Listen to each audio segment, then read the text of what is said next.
stay behind here, Herbie. It's an international rivalry that is divided by a channel. England hoping there's a gulf between them today. Off we go. France will get first touch of the ball. Let's hear the first thoughts in commentary of our two summarisers. John Wilkins, and alongside me the former England coach, these days the Welsh coach, John Keir. Yeah, well, obviously the outcome of this game is very important to both teams, but I think the coaches sat on both sides were looking for the benchmark in consistency and quality, and they'll be looking for competition for places. The players who've been brought in to challenge the more established players for World Cup places further down the line. Well, the French looking to make as many yards as they can in these early stages. The Costa out of dummy half. Belmas alongside him. John Wilkie, what are your thoughts? Square, Victor. Hold, Tom. Go. Last. Nothing late. Nothing late. Well, I don't think we're hearing John at the moment. I do apologise. We've got a few technical difficulties up here. Okay. But we'll just get on with it. Here's Ryan Hall. First touch of the World Cup for him.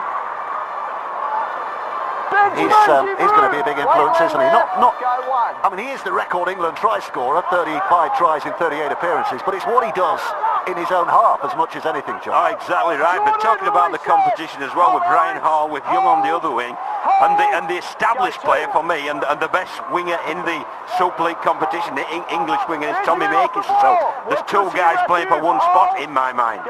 McAlorum out of dummy half. Here's Victor Radley. Straight up, Ben! Hold me up, right, Ben. Radley's tackle. McAlorum picks up Williams. Bateman, who's going to be put down. Still 30 metres away. Last play in this opening set from England's point of view. Williams puts it high. It's a test over there, but the French will get possession back again. And a chance for them to bring it clear here. What have you made of the opening stage? John Wilkin, I think we can hear from you now. Yeah, just looking for a big start from England, following on the back of the Samoa performance, looking for a real disciplined defensive performance. Watched Australia last night, who was seamless, who were really clean in their disposal of Scotland. Well, Sean Wayne will be looking for no flex in his side's attitude here, despite a couple of changes, so I expect that. But from France, look, I think they're excited. I spoke to Trent Robinson before the game, and they're excited they can come here and get something this afternoon. There's Garcia. As the French find themselves already on tackle 5, so it's going to take a kick from deep here to try and clear their lines.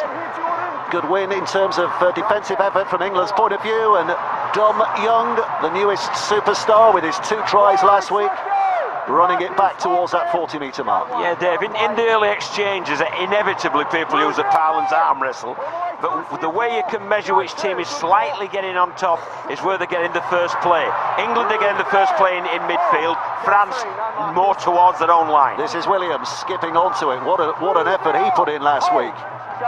Now McAlorum again.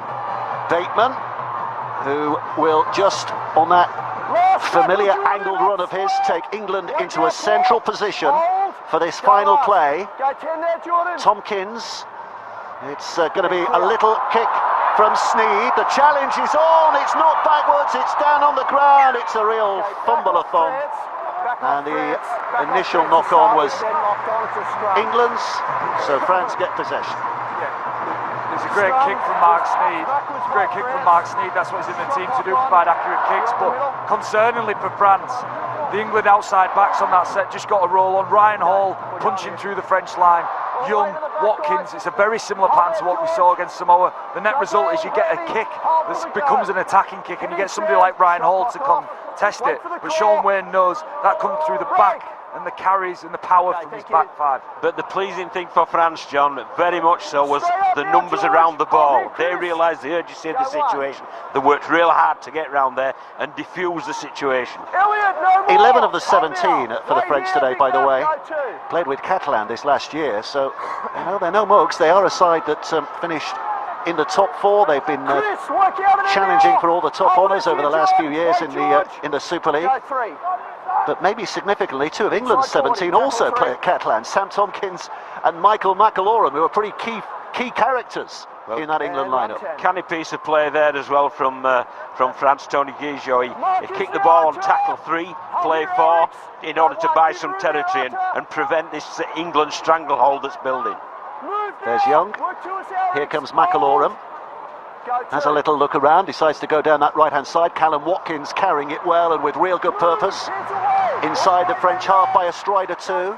There's a little tangle of bodies there at the play the ball, but unpicked and carried on. And now Tom Burgess will go surging forward with more than a decent effort from him. The South Sydney prop forward. Williams again with a skip and a good cut-out pass to Young on that right-hand side. Well, he tried to take him on, look for the inside ball. Neither option forthcoming. Williams with a chip again. Tompkins is up to knock it back. Hill's in there, offloads it, and here we go. Ryan Hall doing what Ryan Hall does best in an England shirt. 36 tries in this his 39th appearance. He is prolific. Getting on a bit now in rugby league terms, but he still produces the goods. Yeah, hugely experienced Ryan Hall, fantastic finisher, and it was just a great set from England. Really pushed and prodded and probed this French defence. Sean Wayne game plan for sure was George Williams getting down those short sides. It was Wellesby last week against Samoa. George Williams unpicking the right edge defence, and then it's the kick from Williams crossfield, and it's just into that awkward space when nobody's really willing to jump and catch for France. And then smart play from Sneed to Ryan Hall on the end. Yeah, they're trying to land the ball on the smaller player, the half-back. And interesting to see there, John, as well, that Sam Tompkins, the England #1, was up there challenging for the ball, and it was him actually that played it back before some great hands there allowed Hall to score. And we spoke a lot about Mark Sneed's kicking game, and that was a great kick from George Williams in a really tricky spot to defend. Ryan Hall gets the try, but it's from a really smart kick from George Williams. And you're right, John, into a part of the field where people just aren't expecting to jump and catch the ball. Mark Sneed with a relatively easy conversion off the back of it. His first official cap today, Mark Sneed. First one that counts on the statistics. So here he has a chance of kicking his first English points. He got the Williams pass to the Young. Sneed, over it goes. 2 points added. So he's now an England point scorer. Ryan Hall is an England record try scorer, and England leads 6-0. Yeah, spot on start, isn't it, for England? And as John's rightly pointed out, that was game plan. You know, look at the short side, and then when it gets to the last play, kick short, a shorter kick, but still giving it enough time, enough hang time for the challengers to get there. Third World Cup as well for Ryan Hall.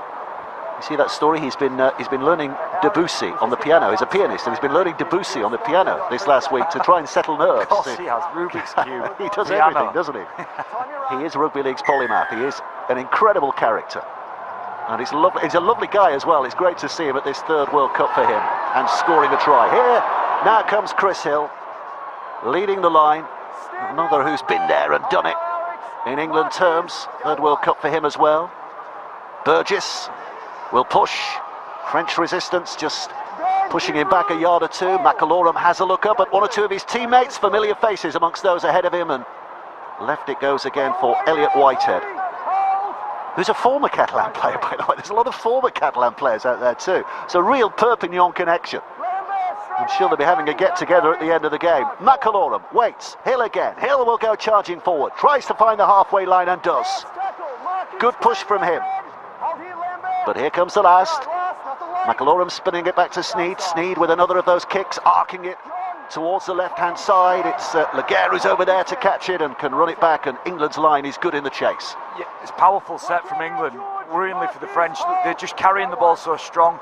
Not an awful lot of support with the ball carriers for Hill and for Burgess, but making easy meters. And from receiving the ball on your own line from the kick-off, Mark Sneed's kicks made it down into the 20-yard line for France. So it's tough to win this sort of battle back. Laurent Frézineau, the French coach, a stylish half-back with Villeneuve and Catalan as a player. Played for France in the 2000 World Cup as well, did Laurent. And as he said, he's assembled a team here that's got some ability. Whether they can match this English side remains to be seen, but 9 minutes played, they find themselves second best on the scoreboard, and needing to kick again from deep inside their own half from Gigot. And caught by Tompkins, and here comes Ryan Hall. Big thudding effort from him once more.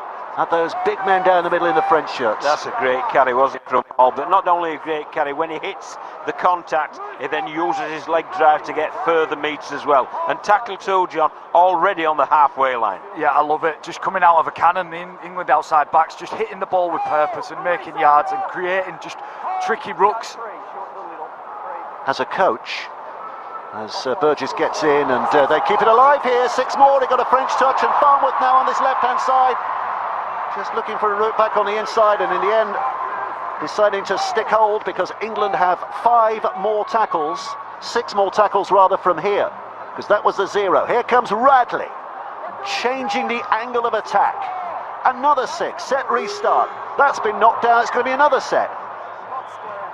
And in fact, it's a penalty for offside, not square at the play the ball.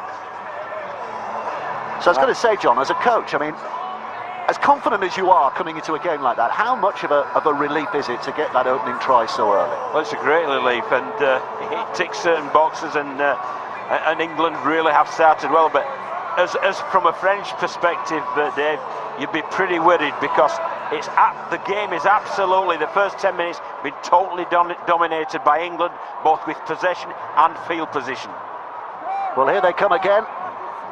McAlorum back towards Williams, and Williams has got the runner of Hill on his right-hand side. Chris Hill forcing the issue again, and McAlorum stands and waits, delivers left. Williams, now it's Burgess, try-scorer last week from a similar platform as that, just sheer brute power took him over the line in Newcastle.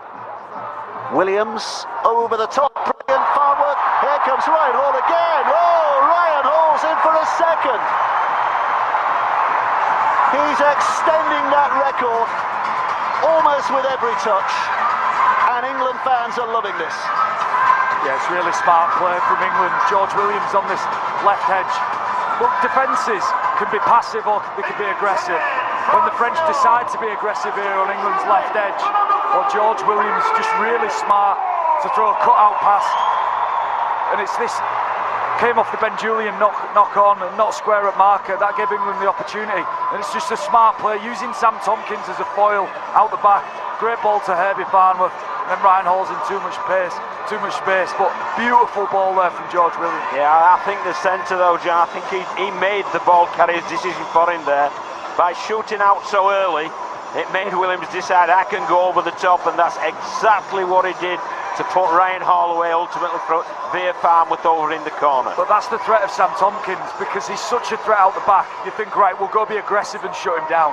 And when you do that, well, there's always a plan to get out, and Williams just threw it across his face into Farnworth's hands, and it was just easy from there on in, but really smart play from George Williams. Maybe dumb defence. Yeah, and if Julian goes as the right centre for France, Romana also has got to go. One went, the other held back, a bit of a disconnect. There certainly hasn't been a disconnect within this England performance, both offensively and defensively. Here's a quiz question for you. The last time these two met in a World Cup was 2017, a game at Perth, which England won by 36 points to 6. Ryan Hall, the left winger, 2 tries here today. Can you remember who the left winger was that day for England? The left centre wing partnership. Here's one for rugby league nerds. It's not one you'd come up with immediately, I'll tell you. John Bateman and Stefan Ratchford. Thanks for putting us out of our misery. You'd never have got that, we wouldn't have never got that. No. Oh, there's Sneed with a wonderful kick. Absolutely wonderful kick. Everything's coming up roses for England. They lead by 12 points to 0. This is a marvellous piece of rugby league here, and it is playing eyes up there.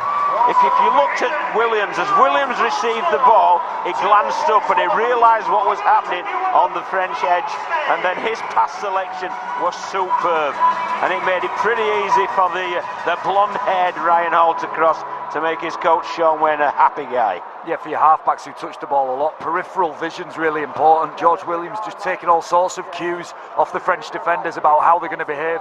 Julian made it very obvious to everyone, us up here, everybody in the stand knew that he was going to be aggressive. Well, George Williams certainly picked up on that, and just real subtle change of their play to get the ball in Herbie Farnworth's hands. What a start here for England. Well, the French are starting again in the momentary absence of Ben Garcia. He's going to be okay, but he was getting a bit of treatment down at the other end. He's just jogging back into line now. There he goes. And England start from deep again, but that has not stopped them making hay so far. No, the French team need the ball, don't they? They need some possession and they need to get in the right parts of the field, because England, they're just in a rhythm here coming out of their own half. The strong carries again. Victor Radley may be offering a little bit of shape, but it's just too easy and too powerful for England. Step back on the inside by Hill. Those who have not been keeping a close eye on this World Cup, just let me tell you the meaning behind this match. If England win today, that almost certainly, 99.9999% certain of them being in the quarterfinals, it would need Greece to pull off two sensational results against Samoa, and then England next week to deny England a quarterfinal spot. And a win here today just about gives them top in the group as well, you would have thought. So it's an important game from that respect. It's a pretty good menu, isn't it, that England are following with their yardage work. They're charging really aggressively into the contact. They've got players either side of them to put some doubt to the defender's mind. They're playing the ball quickly and they're kicking it very well. And the French haven't yet kept England within their own half in any set. I think we can hear from Robbie Hunter-Paul, who's got happy memories of this ground, haven't you, Robbie, as a New Zealand player in a World Cup? Yeah, Dave, a couple of happy memories, but in the context of this game, I've got to say, France have got to do something different. They've got to maybe start testing the referee and just pushing them, maybe even to the extent of giving away a penalty, giving away a couple of penalties and just slowing this England ruck down. They picked up where they left off in the game against Samoa, and they're just getting too many yards for free, too easy. This is England's intent to attack from defence. You could see what they were trying to do there in the combination of Young and Farnworth and Hall. The French managed to get up there and stop them, but that is the confidence that is flowing through this English side at the moment. They know they're in a good vein of form and they're enjoying playing with each other. And look at that, three quarters. All the backs there have got it out of their own half, and now they can start playing. And that's why George Williams is playing well. He started running the ball. He's ran the ball more for England in the last couple of games than he has a lot of the year for Warrington. He's got so many good players around him, and it's bringing the best out in George Williams without doubt. Right to Williams with another of those cut-out passes. Go on, Ryan, let's see if he can get an early hat-trick. Was the suggestion on that pass, but last play in the set, back it comes. Sneed again with a kick to the corner. There's plenty of England chasers after this, but it's taken safely by Morgan Escaré, who's in danger of being dragged out, and is. Herbie Farnworth, big play in defence, has got England possession back again in the shadows of that French line. Well, as an end of set, that was absolutely superb. The kick from Sneed into the corner, it's like kicking into the snooker pockets there, into the corner. What a chase from Farnworth, and he wouldn't let Escaré find the floor to make it tackle complete. Kept him off the ground, put him over the sideline. He's earned his side another set. And how tidy has Herbie Farnworth been? Both sides of the ball, defensively flawless against Samoa, some great carries also. And just here, I think his involvements are always high quality from what I've seen. Big play from him there. Here's Burgess with the carry. Oh, he's lost it. He's lost it. Yeah, play on. He's half claiming a steal there. There's no captain's call. There can't be a captain's call because it's play on, but that's the first error, isn't it, from England? So, 16, nearly 17 minutes into the game. That's not a bad effort, and it's just what the French required. Yeah, and England completed at 90%, so completed 90% of their sets of 6 against Samoa, and that's incredibly high, benchmarked against the rest. Usually around 60s, 70s, 80s is good, 90s is incredible. So they complete high, this England team. Some of the stats we're looking at the moment. England have made 372 metres to France's 95. That's incredible. And the French have had to make 98 tackles to England's 59 already in this game. And that's energy, right? Once you take that energy away from France, it's just hard to get it back. Kick is allowed to bounce. Young should get it okay. He does. French chase is pretty good. And England start from there. Here's Watkins with that initial carry and thrust. McAlorum getting up into dummy half, just shooing Sam Tompkins out of the way. This is my role. Here comes Ryan Hall again. The barrelling winger. He's got a point to prove, hasn't he, Ryan Hall? And I believe he's out to prove it today. You could imagine him watching last week, all the outside backs having great days and just wanting his time. Well, he's taken it here, hasn't he? So I think our viewers in Australia, as Williams puts the kick towards the corner, our viewers in Australia will remember 2017, Ryan Hall and Jermaine McGilvray were an absolute wow, weren't they? You know, the Aussie fans were looking on and going, who are these two? And the fact that Ryan Hall wasn't first choice last week might have surprised a few of our Aussie friends, but shows the strength and depth that England have at the moment. That is the impressive thing about this England side. Down the years we've had world-class packs, your Burgesses, your Grahams, your Peacocks, your Morleys, but this feels like a world-class backline now. Definitely, and interestingly, speak about Burgess. Tom Burgess has just come off the field of play, and it's Luke Thompson who has entered the field of play. Well, the French have got a bit of flow now. Oh, that's stymied a little. Well picked up though by Escaré to keep it alive. Langui, but this is the fifth. So on the last, the French are going to be asked to produce something here. A kick. There's some pressure there. Young gets up and catches it. Some pressure on him as well. Yeah, encouraging sign there for France. Ben Garcia deciding to move the ball, organised a little bit of shape around him. And just that little bit of movement just caused England a little bit of trouble. It's a fumbled pass that Langui managed to gather, but maybe there's a sign there for France to move the ball on this big England side. Here we go again. England looking wide straight away. Never mind the middle. Let's go for the fringes. Farnworth.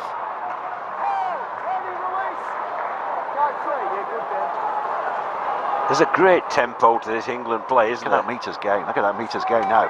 4.37 against 1.33. 117 tackles the French have had to muster. That's how many? 5 sets more? Nearly six sets more than England have had to defend. Last play in this set. Williams, they're not going to go through aerial routes. They're going to go through the boot of Watkins. Knock on. Knock on. So England get it back again. It was a tidy piece of play again. George Williams getting the ball on last. You clearly look for Mark Sneed. Got the ball to Watkins. Watkins just trying to put it on toe. Couldn't quite find the right kick. A bit of a manufactured last play. That's probably the first time they've had an unstructured last play. It's not a bad result, but it certainly looked to get the ball in Mark Sneed's hands and just make sure that's controlled. But nice piece of enterprising play for George Williams, just looking to explore, kick back to that short side. And again, John, it's eyes up play, wasn't it? You know, I'm certain his first thought was to kick into that corner. He saw the wingman was back, he saw they had numbers, and that's why he took a punt on it, and I'm all for that. That's Whitehead with the initial thrust. McIlroy stands at dummy half. There's another 6 tackles to go. Radley goes right. Here comes Hill. Hill with the push. Big leg drive for him. Meters after contact. Goes down 2 away. McIlroy spins it back. Sneed once more. Now it's with Tompkins. Tompkins looking to put that big left foot step on. But his French Catalan teammates know all about that. Stop him in his stride. Sneed inside. Radley again. Twisting in the tackle, 10 out, right in front of the sticks. McIlroy, the band playing in the background, looking to serenade another England try here as the kick goes in from Sneed. There was a touch. I didn't think there was a touch, but the referee says Romano got fingertips on that. Drop out underneath the sticks. This is a very young French side. I think that's a bit of inexperience from Romano there. That ball was going dead. He just needed to shield the ball from the England chaser, and it would have gone over the dead ball line, which resulted in a tap 20 and a 7 tackle set. As it is, he didn't have that composure. He ferried the ball dead with his hands, and England once again in possession. Oh well, they're going for don't be certain of that, because they've gone short with a dropout, and they've got the ball back, have the French. That is clever and a little desperation, but they've got it back again. Well, for people who've watched Toulouse play, Tony Gigo's been doing that all season. Short kickoffs, short dropouts, trick plays, and when he's at his best, trick plays work. Well, I used to play with a French guy, Hakim Maloudi, and I used to have to say to him, ne montre pas, which means don't show off. It's the temptation of players, you know, those flair players in the French team to show off, and Tony Gigo certainly loves to do that. I almost thought a Frenchman had arrived in the commentary box there. I think you did. Not. Here it comes through Escaré.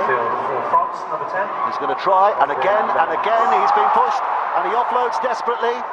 Well, is that a knock-on? No, it's play on, because England have the ball back. Escaré, again, very close to being dragged out of play, has given England possession back again, and they're looking to make the most of it right from the start. Williams. dragged to the ground eventually. I love it when he scampers, Williams, when he goes laterally, when he just pins his ears back and runs at space. It makes defenders sit down, and it looks dangerous for England every time he does it. Here's McAlorum. On the inside, Alechki, the Gdansk-born prop forward, Mikolaj Alechki. There's not been many of those down the years, pulling on an England shirt in a Rugby League international. Radley with a break, great stop, inside ball, and it's going to be a gallop through for Luke Thompson to get underneath the sticks and score England's third. One of the less fancy players, but boy does he do a job as well. But the try was fancy in its construction, Dave. Just really beautiful interplay from the forwards. Luke Thompson benefits and scores under the sticks. But we have to look at Victor Radley and how he organised his players around him. It came from the turnover, didn't it? Morgan Escaré just looking like he's going to get dragged over. Farnworth involved again. That led to England having possession. And once England have got possession, they look dangerous. Beautiful from Radley. Step off the right, and then aware that support's coming on the inside. He'd arranged all of that around him. He had a support player on his outside. He pulled Thompson on his inside. As soon as he kicks back and beats Garcia on his inside, he knows Thompson's there. Fantastic from Victor Radley. Yeah, that shape, John. I mean, an inside runner and an outside support runner.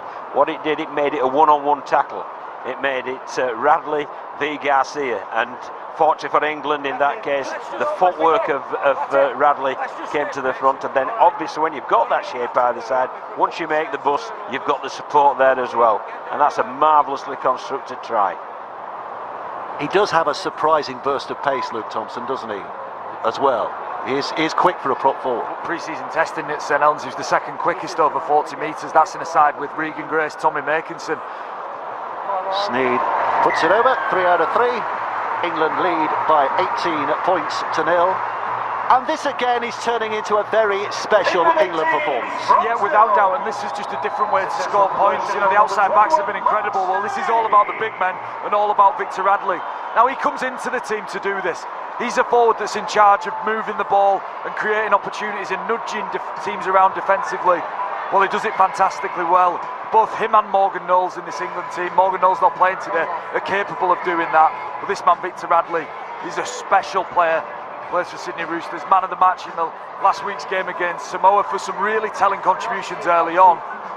Fantastic player and such an asset for Shaun Wane. Well, the points keep mounting up. England have now scored 128 points in their last 3 games. And there's still a lot of time to go in this game. And conceded 6. Conceded 6, and that was an interception as well, wasn't it? Yeah, so I mean that's equally as important to show him, because they won't be getting blowouts throughout the competition. You know, they will be challenged, and the defensive side is equally, if not more so, important than the attacking side. Here comes McAlorum. Yeah, we see this stat, Dave. That's England 15 play the balls in the opposition, 20. France yet to have one. I mean, it's been visible. We could see that that's not happened. Just makes it incredibly difficult to get a foothold in the game if you don't have field position. England have really dominated in that area and dominating on the scoreboard here. One last play. Sneed puts it up. Ball end over end, spin in the air. Morgan Escaré underneath it. But where's he going? Because there's all those white-shirted England players waiting for him. Lauren Fresino looks a man who's just a little discombobulated at the moment. What does he do to change this? Can he change this from his position? Desperate offload. Laguerre comes on.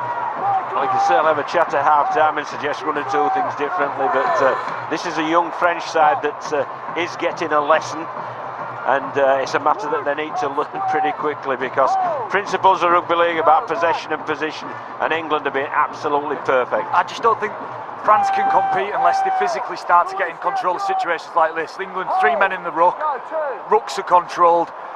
The flip to that is when France are trying to deal with the outside backs and the big forwards of England, they're just not getting to grips with that situation. The game gets too quick and they're making too much yards.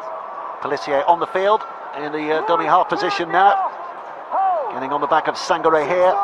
Another set of 6 because Thompson was lying on there, just not getting himself out of the way quick enough. So the French now start their tackle count from 0, and they are inside the England half, not quite inside their 20, but this might bust that stat of not having a play inside the England 20, because they're getting very close now. Pelissier, he's a real flash of lightning from dummy half. given half a chance. Seguier, so here we are. First time in 28 minutes that France get to play the ball in their opponent's 20 metres, and they're moving it well. Gigot back towards the middle. Garcia's bouncing off defenders. Well, there's still 3 tackles left here. Pelissier comes right. Morg with a chip. Just got a half a hand, and Morg's quickest to it. And he deserved that, and the French do get encouragement. Arthur Morg, little bit of creativity and craft, and France finally have a response here. And you must give them credit there. That's the first time, really, they've had a look at the England goal line. And they've taken full advantage of it. And it was clever play from Arthur Morg there. Oh, it was an early tackle kick, and it put the ball through. But this is a 6 again, and that's so important because it allowed them to build that bit of pressure. And he put the kick through, played it there by Mark Sneyd, but he couldn't reel it in, and Morg takes full advantage. Yeah, and the guys in the studio spoke about him developing his rugby IQ and becoming less of an individual athlete and more of a structured team player. Well, just nice game awareness, but that's an individual play, isn't it? That's pure individual talent, confidence. I'm just going to kick early, get some. Mark Sneyd's intervention is an element of luck in that. I feel like the kick might have been too strong, but realistically France will take anything at the moment. And Arthur Morg's just come up with just a bit of magic. 2 play the balls, that's all they need, Dave. 2 play the balls in the 20. Yeah. Just need a few more now, don't they? Yeah. Inside that 20. He's having a good World Cup. Is Arthur Morg, 18 points last week against the Greeks, with a try and 7 goals. Looking to add another 2 to his 4 here. Fans in the Bolton Stadium doing their best to put him off, but up he steps and he stubs it through. And the French are on the board, 18 points to 6 with half an hour play. That's just what they needed. Arthur Morg, known for his running style, his balanced running style, his ability to change direction and not lose speed. His short kicking game really coming to the fore there, and we see the acceleration on the chase. Tony Gigo's delighted with his half-back partner, Arthur Morg.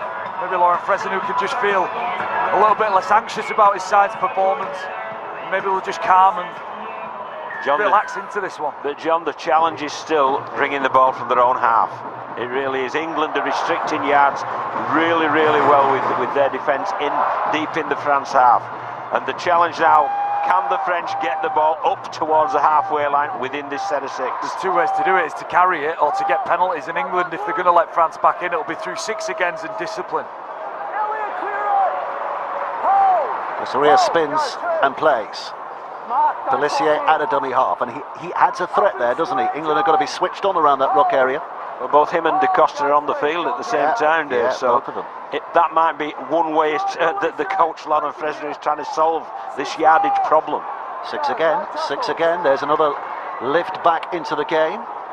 As Goudemont finds himself just short of the halfway line. So the French are going to get back inside English territory here. Sangaré. That's a good push as well. That's terrific from Justin Sangaré. Pelissier has a little look around. Inside for Morg. England's defence just being tested here in the last few moments. As Pelissier goes across again. This is Da Costa. Back on the inside for Seguier. Well, they've still got tackles to come. It's another play the ball inside their opponent's 20. They're mounting up now. Da Costa with a flat pass. Pushed again by Goudemont.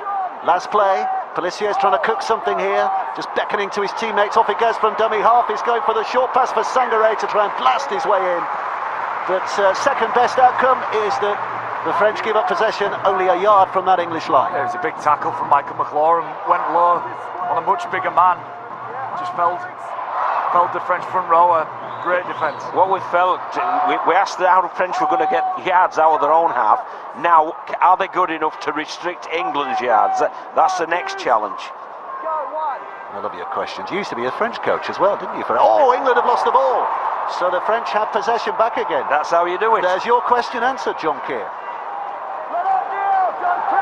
Andy Ackers is about to come onto the field. I think he's on the field. Is he? McAloram's off. Yeah, there's Andy Ackers on the field. So interchange for England, but the French at the moment are being encouraged from the position they have put themselves in.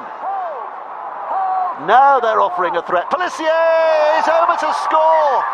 There's his danger, there's his sharpness, but we're going to have to look again. We'll have a try. Video referee Just says want to try on the ensure that field. he doesn't come through the man playing the ball and obstruct the defender. And we're going to hear from Robert Hicks in the video ref booth. Video referee to match director. We have an on-field decision of try. Please can I see all available angles to confirm that the player does not go through the play the ball to score. The decision from Robert Hicks, our video referee. I'll go slow here, please, if you can. Yeah, that's going to be as good an angle as I need, I think, probably, unless you've anything from directly behind.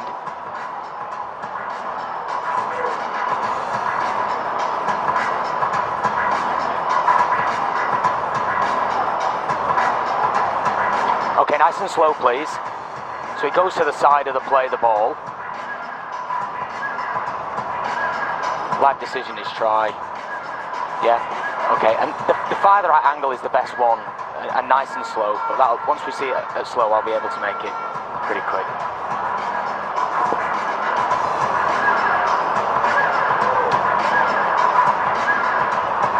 Thank you, I've seen all the angles I need, now I made my decision. Well, the referee on the field was almost there in giving it. Video referee has given it, and this is quite a reaction from the French here. Try confirmed, 2 tries back to back. They hadn't had a play the ball in the England's 20, and once they got there, suddenly they're wreaking havoc. Well, this man Pelissier's made a real difference, hasn't he? The rooks have got quick, England's discipline's just got a little bit scratchy, and Elwar Pelissier's the man who's really taken advantage of that. He's created a couple of little half breaks, the game's sped up, and then come up with the try with the barge near the line. So Morg going through all his routine, even though this should be very straightforward, right in front of the sticks, and over it goes, and out of nowhere, suddenly England have a game on their hands. Yeah, it's a great riposte, isn't it? And it's come from this. I think that's great contact there. It's under the ball, Garcia. Yeah, under the ball, hit with the shoulder. That bought the field position. And Andy Ackers, who's just come on the field there, was tasked with trying to keep Pelissier out. Pelissier's technically great. He's gone very low, so he's difficult to tackle. But that will be a try that's conceded that will irritate Sean Wayne. A barge over are the most irritating tries to concede. He'll be irritated with that, and his team's lack of discipline for the last 8 or 10 minutes, which has just given the French team a chance. I tell you what is significant, straight away Andy Ackers is off. He was the man behind the play the ball there, and McAlorum is back on. That's what we're told. Is that not the case? No. No. Ackers is still on the field. He gets another go. You would have taken him off, Dave, it sounds like. You subbed him. He's ruthless. Oh my God. Dave Woods, the coach, is ruthless. The ruthless shepherd's hook from Dave Woods. Get him off.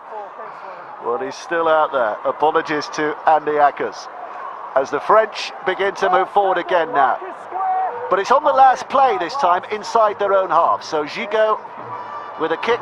Hall, it's not a 14-20, I don't think, anyway, if it had gone past him, but Hall makes absolutely sure with a pick up and a carry back. And England looking to just refocus here now. Yeah, and some better intent from the French team in the way they've defended. We saw Garcia put his shoulder in, force an error, nice kick chase, good contact, and really controlling the carries from England is going to be really important for French just to manage their own energy levels as the game goes on. Here's Young with the carry. Ackers in at dummy half and Watkins on his right, and Ackers is going to have a go. His Salford teammate Watkins was there, but that's what Ackers does, that's what Ackers brings to the party, that ability to just spring out of acting half position. Now it's with Whitehead. England's progress is good. 1 play to go, 5 minutes to half time here. England wouldn't mind a bit of a settler of another try. Sneed with the kick. And this time Escaré finds the ground to keep him in play. He couldn't go down quicker, could he? He's like, get me down, I don't want to get dragged over there again. Nice kick from Mark Sneed. And these are the defensive positions you love to defend in. 10 and 10, 10 yards out, 10 yards in, and just looking for England to get off the line and make some great contact. And they've gone back to the earlier script, John, haven't they? Put the ball in the corner and let's try and restrict the French yardage. But what needs to improve here is the 6 agains or the penalties, really. England need to be absolutely squeaky clean in this defensive set. Nice untidy pick-up from Escaré, but he's okay, he's not fumbled it. But again, 10 short of the halfway line, the French find themselves running out of tackles, so again it's a Gigot kick inside the 40, but Dom Young with some nice footwork. He looks like somebody who could do that every day of the week, doesn't he, Dom Young? Just flick it up, looks so calm and collected, and now Watkins will bring it forward. Ackers rather, just behind him. Here comes Thompson. Thompson with that big blasting hit. Maybe not had the impact on the NRL that we thought he might. At St Helens he was sensational. Radley to Williams. Williams trying to untwist and untangle. There's a bit more stick in the French contact, isn't it, at the minute? It's a bit more self-belief now for the French, isn't there? Having scored there too. Thompson again. So where's Ackers? Gonna play this one. Left to teammate Sneed. Sneed again, end over end. And that's a good take by Romano. Just to give the French a bit of relief. Yeah, it was a great take from Romano. It's just a short kick, an awkward kick. Romano just timing his jump perfectly. Great escort from Julian. We call that escort where your defensive player runs off the chaser or makes it hard for a chaser to compete for the kick. But they're struggling for yards here, the French, aren't they? Well, they've gone back to process, haven't they, England? They were rattled a little, then they've just gone back to type and used the early script, and it's working once again. Morgan Escaré trying to encourage the referee to give a penalty for not square or something or other there. Samisoni Langi will take it on. Again, they're on that 40-metre mark, a bit of a pattern developing again now, the French. And that kick is going to be goaled up by Tompkins. Great positional play that from Sam Tompkins.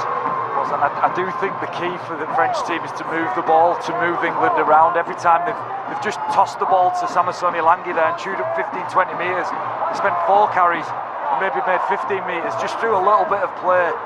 There's a meterage gain to be had, and it certainly tests England's lateral movement out. Ackers, now Hall, hungry for some work. Such a humble character as well, Ryan Hall. When he talked to him about his try scoring, he says, that's just the end of the process. It's my teammates who put me over. That's not a big issue. Think about it when I'm retired, he says. Radley now. Taking it on. Out of dummy half, it's taken by Ackers. Sneed again with a chip to the corner, but the height of Romano gives him that advantage to just pluck the ball clean again. Well, with just over a minute left, Dave, and I'll tell you what, if the scoreline remains at this, and it might not now, but if the scoreline remains at 18-12, I think the French team will be the happiest of the two. It's just a huge error from Julian, isn't it? 1 minute to go till half-time. His side have just clawed the way back. He could have clawed that pass in. There's a bit of a contretemps going on at the moment. Just having a little word with each other here. Not sure how good John Bateman's French is, but he's having a word. But that's a poor error because the scrum's in the middle of the field now. England have chose to take the scrum to the middle of the field.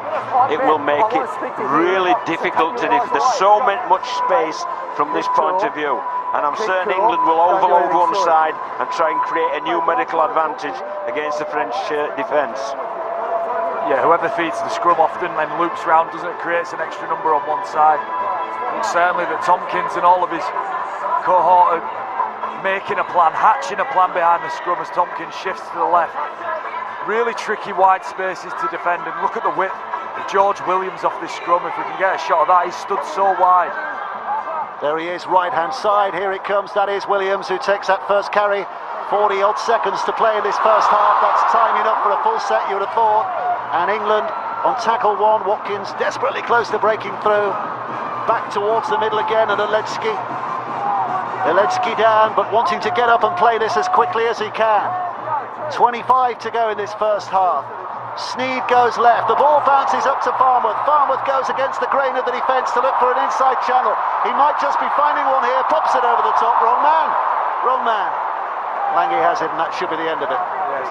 Just been a bit scratchy. I think Mark Sneed, a couple of poor kicks. Pass went to ground there. The heavy Farnworth looks dangerous, doesn't it? But what a great comeback here from France. England have started spectacularly well. Well, the half-time hooter sounds. England leading by 18 points to 12. Super smooth for the first 25 minutes or so when they scored their 3 tries, but just a little scratchy since then. They still have the lead, they'll still be super confident, but the French have given themselves real hope in this contest, so there's still a lot to be done in the second half. Let's hear, as we see the scoreline, 18-12 for England, let's hear from Sam Tomkins, the England captain. Sam, you started very well. Did you drop your intensity or did they up theirs in that last 10 minutes or so? I think it was really sloppy defence from ourselves that got them back in it. Some pretty harsh 6 agains, I thought, but we changed how we defended. For the first 20 minutes we were dominant with pretty much all our defence, and we sort of went a little bit loose on that, and you know they've got threats and they countered pretty well down our end. Thanks for your time. Let's bring in Benjamin Garcia, the French captain. Well, it took you the best part of half an hour to get down on their line, but once you did, you showed what you can do. Does that give you hope you can go on and win this? Yeah, of course. I think we make all the effort, and the score is pretty close. Playing against a great team, but we have 40 minutes left, so we'll give everything on the film. Any concern that first 20-25 minutes has taken a bit out of the tank? Yeah, of course. It was tough. They start really strong, but we knew that. So we are still in the game, and we will give everything. Thanks very much. Thank you. Yeah, interesting thoughts from Tomkins and Garcia. We've got a game, Jamie. I mean, Garcia's worked hard, hasn't he? Getting his breath back there. Hopefully he'll catch it before he comes out in the second half. But that's one of the fastest games I've seen, or certainly first half, in my own perception, because every time England play the ball, they look threatening, they look dangerous. Gone are the days when it's 5 tries for a kick coming out of yardage, playing conservative field position, territory rugby. They're looking up, they're seeing what's in front of them, and they're jumping the gun, they're recognising plays, opportunities, and executing really well. We'll look at all the tries in a minute, but just as an overview about half, Sam Tomkins with Tanya there, very keen to say it was England getting sloppy rather than France getting back into it. Is that being slightly unfair on the French? Look, I think after 15 minutes it was the old fight or flight for the French. They had to either find a response, or it was going to be one-way traffic. I thought there was a bit of both there. England came up with some errors, which they never did in the first 15 minutes. France started to move the ball a little bit more. Well, let's be honest, they've only been down here 3 times and scored 2 tries. So the key for the French is, can they somehow get some more field position in the second half? That's the challenge for them. England were blistering, weren't they, for 25 minutes, really. Mark Sneed's kicking, but also the way George Williams moved England and then in turn the French defence around the field. Yeah, Williams and Watkins continued their great form, I thought, from last week, and we can see Watkins go down the short side here. I just created space. He's carried the ball hard all the way through. The back 5 all out for England throughout that, and it creates space for George Williams, who went down the short side and skips across into 2 French defenders, and this is just a wonderful ball from a great half-back out to Young on the wing. Again, creates that little bit of space, a little bit of doubt, and gives him time here, ultimately, for this pinpoint kick from George Williams. He sees the vision, sees where to put the ball. And there he's captain up for Sam Tomkins, and out to Ryan Hall. Ryan Hall will be delighted with this scoring, having been out of the team last week. Beautiful start for England. I think that short side that he showed there, I think it's a highlight of last week and this week, and then his execution at the end of it. They find the kick, it lands in the right spot. You're always going to have a chance if you compete like that, and England came up with it. And I thought Williams was fantastic throughout the whole half. You saw him involved in the second try, if we get a chance to look at the second try as well. I thought George Williams continued that form on. We saw him involved in lots of different plays within this. Then finally this beautiful pass, Jonesy, right at the death. Yeah, and I think John Wilkie mentioned it, didn't he? All the visual cues that he can see in the defensive line. He's recognised Julian's just coming out there, too much of a big read, isolates his winger, and Ryan Hall will take them all day long. Did you teach him that stage, that defence, Julian? Listen, that's a great vision from George Williams. Archimano's probably going to go a touch early. If he's going to go, he's going to go with him a little bit earlier there.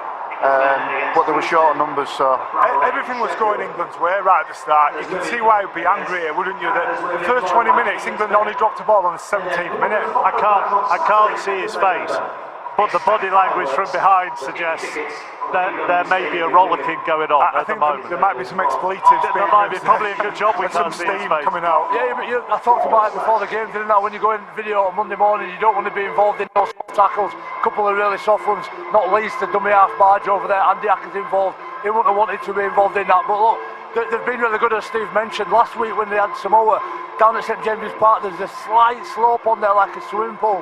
And you felt like they were gasping for air because they were in the deep end. And France have been in their deep end for the vast majority of this game. The 2 times they've been on the goal line of England, they scored tries, and that's what he'll be shouting and getting angry about.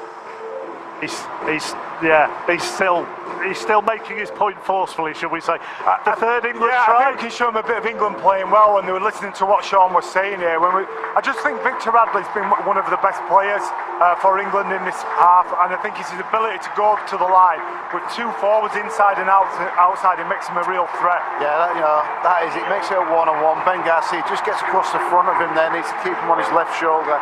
And it just creates that bit of space. Look, Victor Radley's a half-back playing in the middle of his body at times. He can play, he can carry, he can run. And there's great support there as well. Yeah, he's an outstanding player in those situations. And at that stage, it looked like it was all over, didn't it? You can preview them all day long. You know what they're going to do, but defending it's another thing. Defending one-on-one like that is incredibly hard. When you're on back foot, when you're a little bit fatigued, when you're struggling to get your breath back, and as JP says, Victor Radley outstanding. But England were incessant, weren't they? That's for 25 minutes. Is it understandable at some point that they're going to let France, at least, because for that first 25 minutes, they didn't have play the ball inside their own 20. So it's only understandable that at some point in a half of rugby they're going to get an opportunity, surely. Well, yeah, but that's what Sean will be disappointed about. They've only been down there that couple of times, but it's from strong carries. We've previewed Ben Garcia before. This one's Justin Sangari creating some chaos in the play of the ball. Getting them on the back foot. Archer more of an opportunity to try. Yes, bit of a last play there. Found his way through. But I thought they had great shape, France. They've been down here and they moved the ball 2 or 3 times in the set. Move the England team around, and then you take those chances when they come along. They look really, really well drilled, the France. They all know what they're doing, where they're going to be, what the positions are. And with England, I think England at 25 minutes need to be ruthless like they were against Samoa. The reason why we walked away from Newcastle after 8 minutes and went, wow, that was a performance, because England had the foot on the throat of Samoa and they kept it there for the full 80 minutes. That's what Sean Wayne will be disappointed with, and then they backed up with probably one of the softest tries you'll see. Pelissier's try here with England. I just think this one, if we get a chance to see this, is just not what England should be about, their DNA. No, and he's very different, Pelissier. He's a cheeky player. He loves a little bit of chaos. There's a forced error there, and look, we talked about Ackers doing this, didn't he? You said, Jamie, he's out Ackers, Andy Ackers, and he's dived over from 2 metres, and look, they're all 4 points, and Sean Wayne will be really disappointed, as will all them England players around that ruck. I just think it's sloppy, right?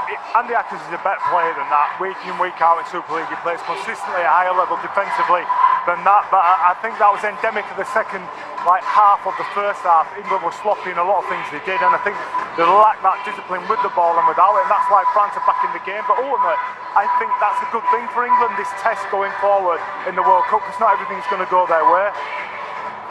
I think for France to win this game, England had to play poorly and France had to play absolutely at the best. There was not a sight of that in the first 15 minutes. But as that game wore on, England were playing poor. France started to improve, and that's if you watch from the top where Wesley, their defensive movements, they're moving a lot better, France, in defence at the end of the game than they were at the start of the game. They're on the front foot here, they've got a little bit of energy, so I think the start to this second half for both teams is really, really important. And quickly, very importantly, they didn't let England over for a final try in that 1 minute where the knock-on gave the ball back to England. Yeah, that's right, one final opportunity before the hoot, and we were guessing that they'd score, put on a play from the scrum, try and create an overlap, but listen, credit to France, they've been persistent, they've been resilient, and they've earned the right to get themselves back in this game. Second half on the way now. The women's tournament at this Rugby League World Cup starts on November the 1st when England take on Brazil. Ahead of that, you might want to check this out. This is sheer commitment for Rugby League World Cup selection. Every player in the country competing to get into this squad.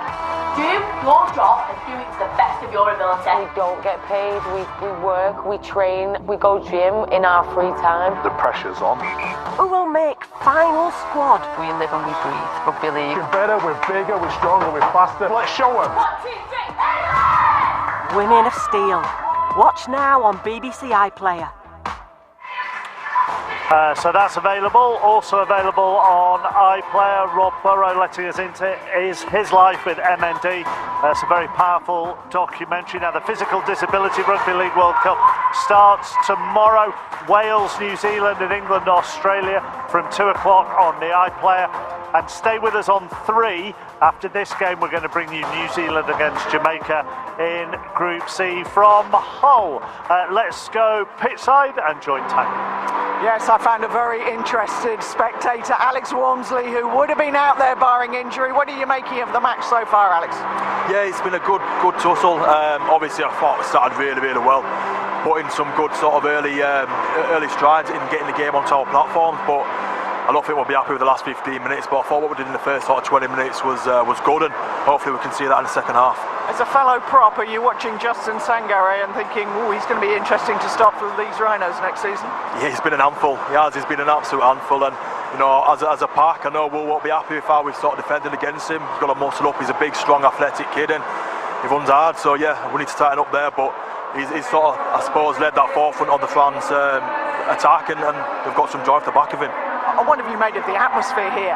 Yeah, it's been amazing, hasn't it? You know, obviously, Bolton have done a lot of work in getting the game on, and here it is now, and another packed out stadium, and listen, it's the World Cup on home soil. It's big, it's inclusive by everyone, and yeah, it's another joy, and I'm really actually enjoying being a spectator for once. Really? You're not sitting there going, oh, I so wish I was out there? I'm enjoying being a spectator, but I won't lie, I'm dead jealous. I'm agreeing with Emily up there, looking down on these boys that I'm playing in that jersey again on the World Cup. So yeah, I'm really jealous, but look, I'm going to enjoy it as a fan and be a part of it as best I can, I suppose, of amazing spectacle and an amazing few weeks. Thanks for your time, Alex. Thank you. Good to have Alex with us, looking inside the England dressing room again. Just Steve, how important is it that you don't, in some ways, throw the baby out with the bathwater here? That you recognise actually there's a good 25 minutes, half an hour from England, despite the last 10 minutes. Yeah, look, over the whole 40 minutes, they were dominant. They were clearly the best team. But the scoreboard has changed the perception of the game, and as a coach, sometimes you can overreact to that as well. And that's the farm balance, that's the bit there that you've got to get right. And it's difficult once you've turned the tap off in terms of enthusiasm to get it back on, but I still think England are way dominant, too physical for this French team, and probably just need to adjust. England playing well, still beat France playing well, I believe. They need to get back to 2 things, field position and control possession. If you do those 2 things, field position through strength of carrying, kicking well, and just stop making simple errors, they'll dominate this second half. And they'll do that through staying calm, being composed, being disciplined, winning that ruck, being tight in the ruck like Sangare, and just stopping Pulisic running out of dummy half. And that's what we saw last week, very quickly, Jamie, is when they needed to put, as you said earlier, the foot on the throat, they did that. Yeah, they've got that muscle memory of doing that, and they can go back to only 7 days ago when they played against a team full of superstars and made them look very ordinary. They can still do it, should have that confidence within each other to be able to restart the game again and get going. All right, thank you. Let's rejoin our commentary team of John and Dave. Well, great to have this big rugby league occasion in Bolton here today. University of Bolton Stadium. And I'm sure one man who would have loved this occasion today, Dave Hadfield, one of the most passionate voices for rugby league in this town, one of the great journalists as well of his and any generation, who we sadly lost earlier this year. Australian viewers might remember his byline of George Dunkley down under. But he'll be looking down and loving every moment of this here today. Sean Wayne looking down and maybe not loving every moment of this so far. The first 24-25 minutes, all pretty fine and dandy, but the French have prospered since then. The second half underway. Tony Gigot with that restart. England will get first touch of the ball and start from deep. Yeah, I think Sean Wayne will just be a little bit frustrated. He'll have watched Australia dispatch Scotland last night and really not lower their standards for a minute in the game. The challenge maybe has been England just dropped the standards for 5 or 10 minutes here, and it's cost them. And now Steve McNamara makes a great point. The perception of the game has changed. Now at 18-12, France start to believe. England maybe start to just, that confidence is just eroded ever so slightly. So there's 2 quick scores for France before half-time, completely now changed the dynamic of this game. World Cups, any sport, John Keown, you'll know this as a former World Cup coach and a current World Cup coach. You can't have your A performance every game, can you? No, but that's what you strive for, and that's what you demand as a coach, and I'm certain from Sean Wayne's body language that is what he was demanding. And interesting to see Jack Welsby out there, because one thing about Jack Welsby's got in his DNA is the very fact that he gives up on nothing. He absolutely competes for every single play, and that's the message I'm certain Sean Wayne will have given to the England team as a whole. He's playing at full back, isn't he? He's gone on as full back, and I'm just looking round. Sam Tompkins is not back out there at the moment for this second half, so the halves stay as they were, Sneed and Williams. Here's Pelissier, only got the last 21 minutes, I think, against the Greeks a week ago, but he's had big minutes already in this game, has Eloi Pelissier. The kick downfield from Tony Gigot, and this will be the first full-back role to be carried out by Welsby, who'll run it back at that French line and immediately begin asking questions of them. And it's something about that young man, isn't it? There's Tompkins on the sidelines. What is his best position wherever he plays? He's a 5-star performer, Welsby, isn't he? Yeah, and I don't think we need to be overly concerned with where he plays, actually. He's a modern rugby player. He can play a number of positions. Look at Matt Burton for Australia last night. A similar sort of player, can play a number of positions.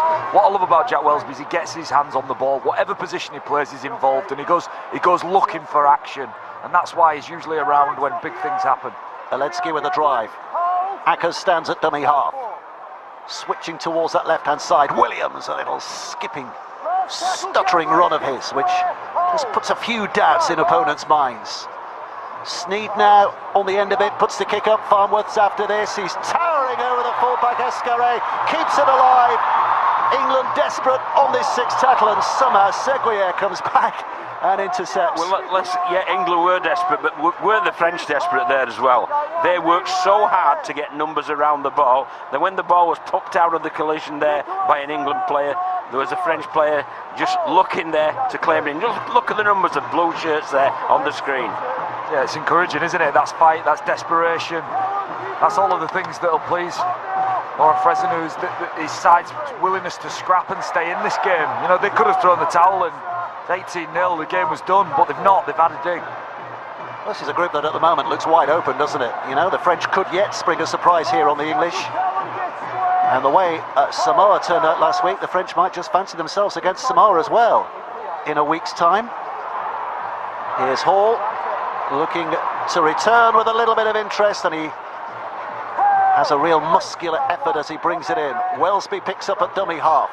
England already prospering inside the French half. Watkins cutting back, kept alive to Williams. Williams across the field. Farnworth now has possession. He's got support on that left flank, but takes the tackle. Whitehead, Mandy to deliver the pass from dummy half. A little bit tight there for Aletsky to get his momentum because the French line came forward quickly. It's Ackers who goes right to Radley, and here's Williams. Welsby back on the inside for Bateman. Loves to run from right to left as Bateman, and he loves to tear a hole, and he gets the pass away, and England get their second half up and running. Elliot Whitehead on the end of it. Scored last week, scores again today, and that is just the mood that the England fans wanted to start this second half in. Yeah, they needed a strong start, and they've got that, and it's not through structure. I think the majority of that set of 6 was just people running laterally, just waiting for chinks in the defensive line to open up, and Elliot Whitehead knows how to run a line.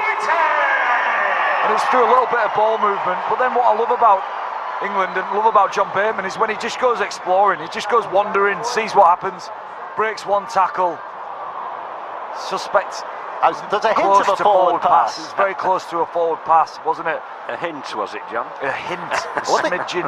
I think there was a hint of a forward pass last week to Elliot Whitehead's try as well, wasn't it? It was forward, wasn't it? Yeah.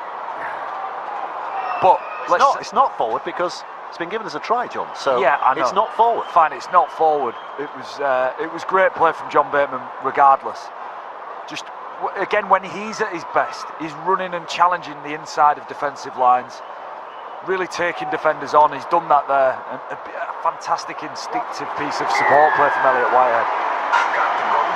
And interestingly now, because one or two of the French players immediately went to the referee afterwards, because it's a great run, as you say, as John described it superbly, exploring, and then the gaps there, and there's great support play from Whitehead. But immediately after that, one or two of the French players went to the referee claiming a forward pass. Well, it's happened now. What they've got to do is forget that and get on with the next thing. And sometimes that's a little bit difficult when you feel you've been hard done to, but they've just got to get on with the next tackle and the next set.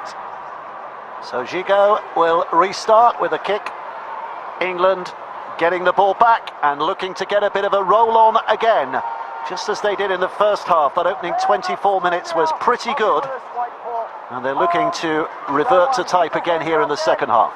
Yeah, and we've seen the impact of Jack Welsby already, what he does to this team, just how energetically he carries the ball. It just creates things, and it's infectious, and somebody's buzzing around as much as he is.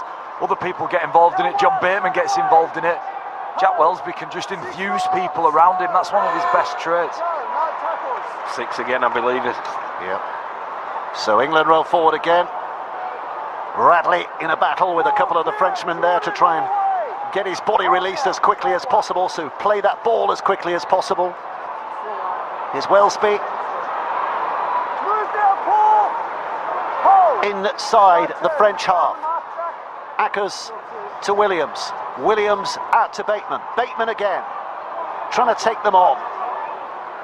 We're going to get the coach's thoughts in just a second, but let's just watch this set of 6 develop here from England, because there is a potential. Radley again, trying to roll with the punches as they come his way. 20 metres out. Akers dashes towards our left-hand side. He's going to have a go. Andy Akers, ball back to Radley. Radley comes in. England setting up position. 1 play to go. Inside the 10. Out it goes. Sneed with a lovely little kick into the Ringo area. The French just survive and knock it away. It'll be a dropout underneath the sticks. Let's go down to Tanya to find out what's been said by the 2 coaches at half-time. Well, Sean Wayne very much echoing the thoughts of his captain, Sam Tompkins. Tompkins' move off is not injury, it's a tactical move to bring Jack Welsby on, but Sean really happy with the first 20 minutes, not happy with the second. He said the detail defensively was not good enough. He felt they gifted them the 12 points rather than them earning them. We need to be better in the second. As for Laurent Fresneau, who felt that they were getting tired in that first half, they need to empty the tank, work on the small parts of the game and put England under pressure. Here comes Zalewski, running it straight at Da Costa, but Da Costa stands firm. Hookers tend to be the littlest fellas on the field, don't they? But they're often the toughest with the biggest shoulders. Well, this is a really important set, Dave, because there's been a number of tackles here that England have had in the French half, and for the French to have any chance in this game, they've got to hang firm and not concede. Akers back on the inside. Radley again. Just a little bounce there, but France holding on. Just about holding on, making sure that Thompson didn't make the burst. And the short pass again, they're testing this French line. But the French have only 1 tackle to survive here. There's the kick from Akers, and easy does it. Easy does it from Victor Radley. Referee's just having a think about this. Yep, the French players say, can we have a replay? Last tackle, Rob. I think they might be looking at offside. Well, he kicked from dummy half. How can it be offside? Well, let's hear from the video referee, Robert Hicks. Video referee to match director, we have an on-field decision of try. Please can I see all available angles to confirm he is onside at the kick. If we pause it on the foot, that should be able to make sufficient evidence on it. Okay, so if you just pause it there, yeah, both feet are behind the ball, move it on please. And the ball's grounded, thank you, I've seen all the angles I need and I've now made my decision. Well, the French were wagging a finger. Well, the referee's going to point his finger, because that's a try. That's confirmed. Victor Radley. And England are back to where they were. Yeah, it was a pretty compelling protest from the French, wasn't it? They were certain Victor Radley was offside. We were certain he wasn't. He certainly wasn't. A great kick from Andy Ackers. Nice try for England. And that settles England now into a nice frame of mind. 28 points to 12 up. Surely Sneed will kick this. And now what Sean Wayne will look is the response off the back of this, going ahead further, is what's their defensive attitude and effort like now? You know, when they don't need to be good now if the game's gone. Lovely little kick here, wasn't it? You know, to thread it through a defensive line when there's so many bodies around, that's a fair old skill, and Andy Ackers executes it perfectly. And Radley just pushes in support, as good players should do. And it's a clean grounding. I just cannot see what the complaints were, because it's a definite 4 points. Victor Radley, the 24-year-old Englishman. There'll be some Aussies who are having a chuckle at that, but he is England true and true. Thanks to his dad. We'll be mentioning that a few times, I'm sure, throughout the tournament. Long thinking process before he decided to pin his colours to the England mast. Utterly committed, not a girlfriend, it's a marriage, he says. And he's here for the long run. And England are very glad he is. Here's Watkins, bringing it out. Here we are, Ben. Wait with this ball. Ackers at dummy half. England looking to build from deep again. Oh, Watkins is hurt here. He's took a head knock here going into the tackle. You just saw as the tackle came in, Watkins he just staggered at the play of the ball. I think it's a head-on-head clash. Oh, Da Costa's head on Watkins' head. It's an accidental collision, isn't it? Accidental, but you see Watkins is out there. He'll definitely be up to the side for a head injury assessment, no doubt about that. And it's just great to see that, you know, how the medical staff respond to such a situation. Well, he'll go off, he'll be assessed, he's got 15 minutes to pass a test, but you rather suspect he ain't going to be passing a test here, they'll be off for the rest of the game. Yeah, without doubt. It's just with Callum Watkins use his footwork so late at the line. You know, it's quite often defenders get in awkward positions when they're tackling him, that's why he's so effective. His footwork at the line there's just put Da Costa's head in an awkward spot for him. A really firm contact, and Sean Wayne will be concerned for Callum Watkins here. He's been so good for England. Look, we can't speak enough about what Callum Watkins has done, transitioning from back row at Salford, where he's been incredible all year. Sean Wayne's thrown him into the centres. The England coach had faith that going back to the centres would be easy for him, and it looked seamless last week. He carried the ball so strong. And obviously as well, John, what Sean Wayne will be considering is the fact that should he fail the head injury assessment, he then has to go through a return to play protocol, which involves 11 days. So that will rule him out of the next group stage game, which is against Greece next week. And not being disrespectful to the Greeks, that's a game that the England camp won't be too concerned that Watkins is going to be. I don't think they're concerned at all. I don't think that's disrespectful, Dave. I think that's just a harsh reality of things. Is that the Greek team is excellent that they've got representation in this World Cup, but they're not going to compete with England. England can play and toy with things. The challenge for England is, after such a big performance against Samoa, is where do you go from there? So this week, what is it? Would you say this is a bit of a dip in performance, maybe? So then, you know, you've got to get back up, and the quarterfinals are where it's at. Well, Ryan Hall's filled his boots today. He's extended his English try-scoring record to 37 tries so far in 39 appearances, and these are the two. He's scored tougher tries down the years, hasn't he? Just some delightful play there. The ball from Williams was really smart, using Tompkins, as we mentioned. And Ryan Hall's a good finisher, you know, he didn't take a lot of finishing those tries. But what's more impressive is metres gained. 130 metres gained, and not just that, he's been destructive in terms of the ruck for France, shrugging people off, playing the ball quickly. And that was a trademark of England's performance against Samoa, and Ryan Hall's really not missed the brief there, has he? He's delivered in that department. Elliot Whitehead and Herbie Farnworth in there as well. Herbie Farnworth, very much the young gun in that particular centre-wing partnership. 12 years separating them. Herbie Farnworth 22, Ryan Hall 34, and Callum Watkins is up. Not healthy, but he's up. So that's a good sign. And as John says, this is where the medical staff just simply take over now, don't they? In both codes of rugby, anything like this on the field, the medical staff say, right, we're on. Anything else doesn't matter. We're on to put this right.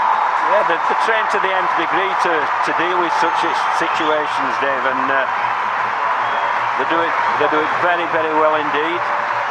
And it's good to see Callum being walking off the field. He's not in a good way. Clay Balding there, Clay Balding, KBE, the president of the RFL.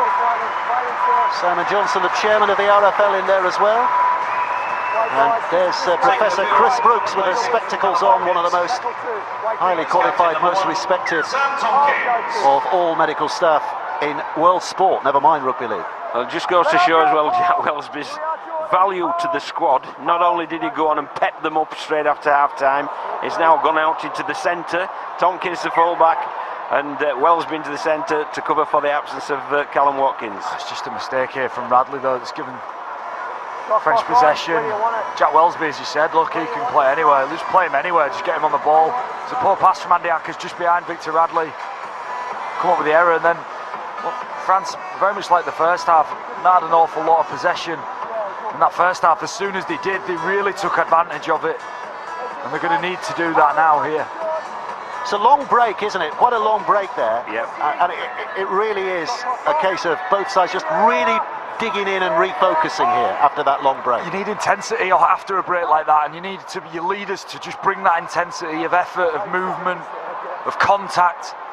Create that intensity, because the atmosphere of the stadium flattens, so you can't rely on that. You need your individuals to go and get that intensity back. Here's Lange out of dummy half, throws it to Gigot. Gigot offering it back on the inside again, and Desarriere with the big effort from him, and the French are only 15 away. They've been a long way back before and found a way to work themselves into the game. Can they do it again here?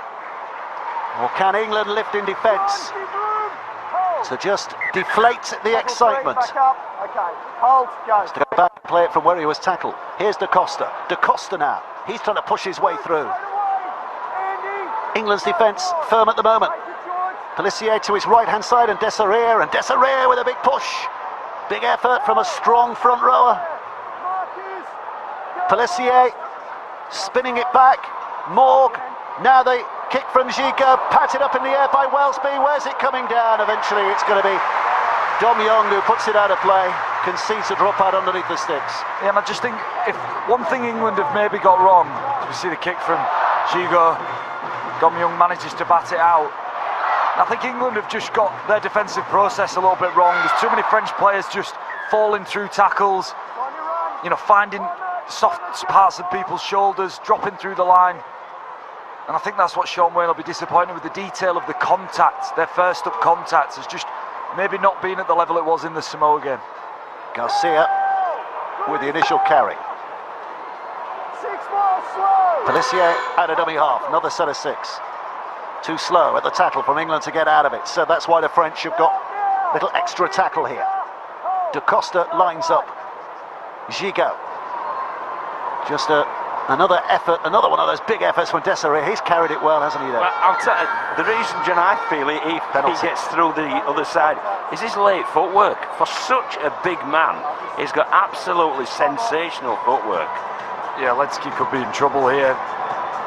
What we see in rugby league quite often is when a player stood, there's 2 men up top, the third defender will come in and try and chop.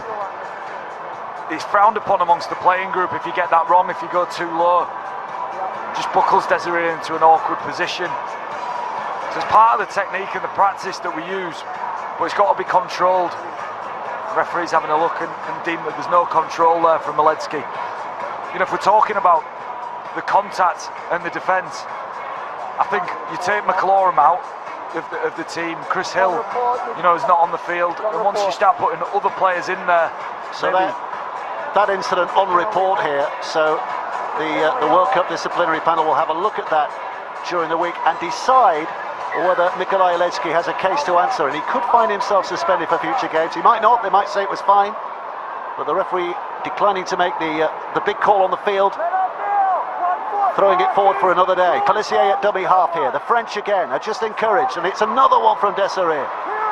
Working really hard and putting France on the front foot.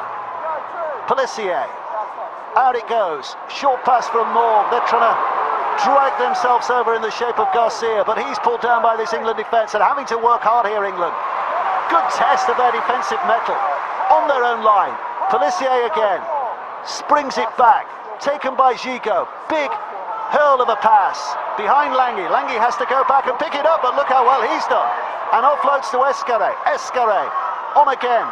Goudemont held up 15 away, and only one play to go for the French here. Can they conjure a little bit of magic? It's Morg. Gigot, big pass by him to that right-hand side, and Romano, is he too close to the sideline? Well, he wasn't able to make anything of that. England's defence does well. It's a big pass from Tony Gigot, but it just absolutely did nothing to the defensive line. The England defence were just really patient. Well, it looks impressive, but so easy. The crowd loved it, didn't it? So easy to read. And look, simplicity is sometimes the key when you attack. I think the crowd loved the defensive effort, Dave. You know, the fact that they held firm for that set of six, and you know, I'm with John. That's a play for Hollywood. That's not a play for rugby league. This says the gritty Yorkshire coach. It'd be a pretty bad film, wouldn't it? It would really, yeah. Just that pass. Yeah. Not much of a plot. For 3 hours. And a poor ending. Here is Ackers out of dummy half. Tompkins, a little fresh, having come on from the interchange bench. Out of necessity in this second half because of injury. Radley, good hands from him. Good hands from England. Wellesby, he has to pick who he wants to score. He's chosen Young, and Dom Young's over for his third try of this World Cup. Wellesby's taken a bit of a clatter in the back play, but Dom Young continues to be the starlet who amazes us with his try-scoring exploits, and England push further ahead. Yeah, Dom Young with a great finish. He's had an exceptional start to this World Cup in his England career. Just a powerful, imposing ball carrier, but has scored some telling tries also. But this was all about the inside of him. Williams soft hands to Radley, Radley soft hands to Bateman, Bateman soft hands to Wellesby, and it's game over from here. Jack Wellesby does that in his sleep. Great ball to Dom Young, but just subtlety. In contrast to what we've just seen from Tony Gigot. Yep. Short passes. Just stripping the players out, and that's all. It was 5v3, and all they did, they just took it near enough to the defender to engage him before handing on to the next man, and you see the result of that. Simplicity and clarity equals excellence. He's an incredible prolific run at the moment, Don Young. He scored 5 tries in his last 3 games in the NRL for Newcastle. 2 tries in the warm-up against Fiji, 2 tries against Samoa last week, 1 here today, 10 tries in his last 6 games. There's still 20 minutes and a little bit more left to play in this game, so he might have more here tonight. But England are enjoying themselves again now. We're all enjoying ourselves, Dave. It's a World Cup. I always feel slightly told off by you, John. Chastened. Here's Sneed. 5 out of 5 before this one. He's kicked superbly well. Make that 6 out of 6.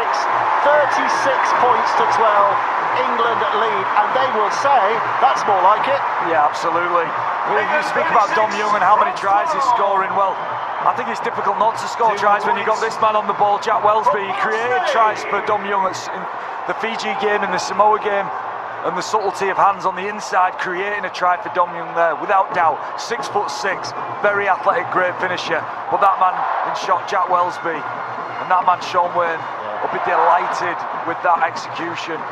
But when you put good players around somebody like Dom Young, he's going to be lethal. Gigot with a kick, Tompkins with a collect, and Tanya, I think, down on the touchline has a bit of injury news. Tanya? Yeah, I think it goes without saying that Callum Watkins will not be back on this evening, but he is conscious, he's talking, and at the moment they're saying he won't need to go to hospital. Well, that's good news. Ackers. Here's Hill. Looking to plough a furrow down the middle.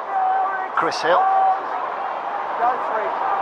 Because left to Tompkins. Tompkins is inside the 40 when he releases that, but Escaré's done really well to get across and catch that on the full. Yeah, kick on the third tackle, wasn't it, there from Sam Tompkins? So buying field position or attempting a 40-20.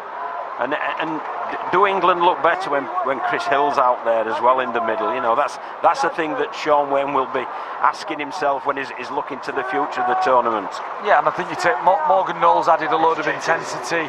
Chris Hill and McLaurin are on there, tidy defensive players. We've had maybe Ackers and Aledzki who've come on and maybe just been a little bit off the pace, not by a lot.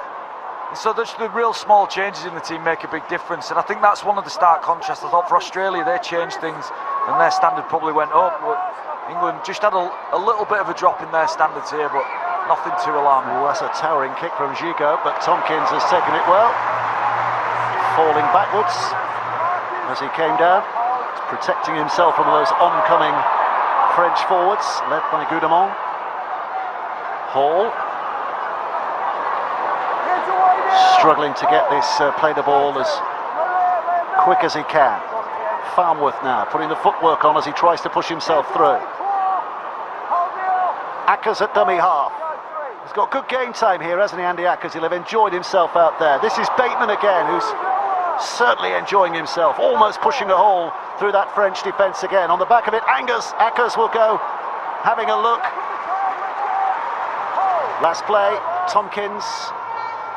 Williams, kicking a rush, kicking a chase, pressure on here on Laguerre, but takes it well enough. Yeah, the formula for England for me is quite clear. It's big outside backs, strong carries, a little bit of shape through Victor Radley, and then half-backs who are willing to run the ball. And that just creates speed, it creates indecision in defences, and it's incredibly difficult to play against. So after a 20-minute blip in that first half, you feel like England might have settled down into some of that routine that they got into in that Samoa game so well.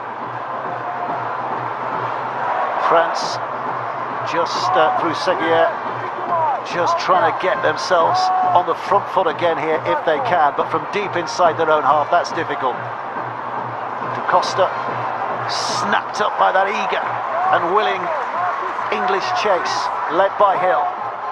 Pelissier kicks away inside the 40, but it's going, it's bounced just inside the field of play and bounced back in again. And Young will pick it up, and he's going off on the chase here. Dom Young through two, and eventually Gigot gets across to drag him down. How exciting when he went for it there.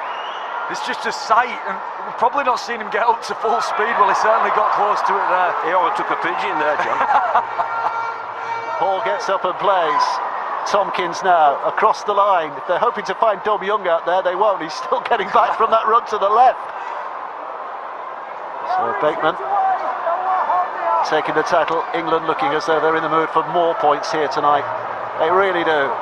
And here they go again. Great hands. Herbie Farnworth, Ryan Hall for the hat-trick. No. And he's given it away. Trying to keep it alive. A little early with the pass?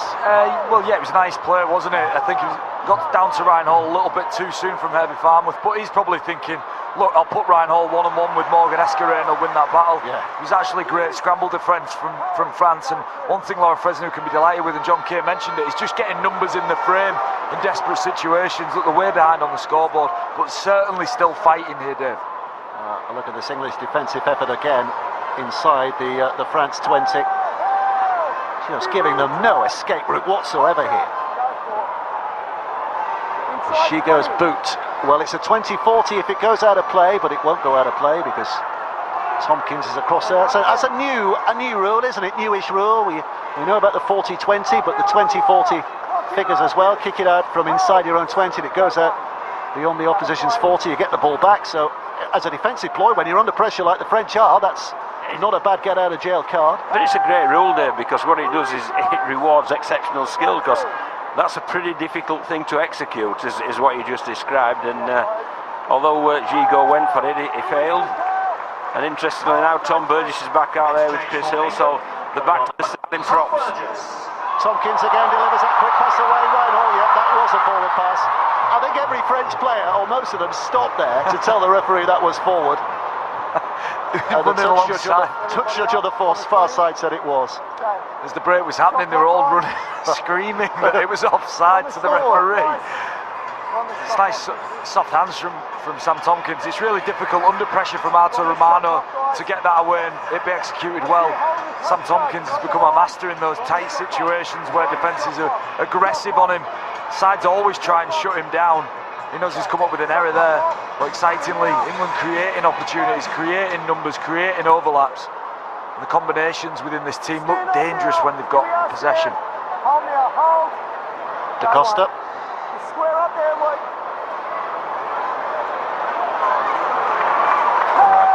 Again, just sheer weight of numbers. Corentin Lecam on the field. To describe Corentin Lecam as tall is a bit of an understatement, isn't it? He's a big man, isn't he? 6 feet 9 inches tall. Not surprisingly, he was a basketball player in earlier life. But France have managed to get themselves inside the English half, and they've got another set of 6 here as well. Gigot slips, but they have got a few tackles to play with now, and they're in decent territory.